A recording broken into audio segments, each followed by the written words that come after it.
When the two notes of an interval are only one letter apart from each other, as with the notes D and E, or B and C, we call that an interval of a second.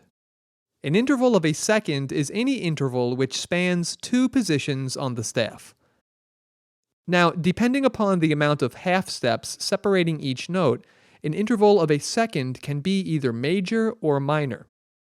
For example, an interval of a minor second occurs when two notes are separated by the distance of only one half step. Some examples of minor second intervals would include the notes B and C, G sharp and A, D and E flat, or any other group of two notes which are separated by only one half step. On the other hand, an interval of a major second occurs when two notes are separated by the distance of two consecutive half steps, or one whole step. Some examples of major second intervals would include the notes F and G, C sharp and D sharp,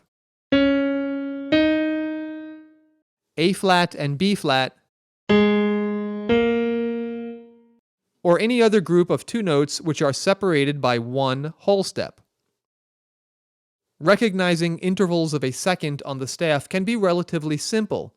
Because they are only one step apart from each other, whether it be a half step for minor second intervals or a whole step for major second intervals, intervals of a second on the staff always go from either a line directly to the next space above or below it, or from a space directly to the next line above or below it.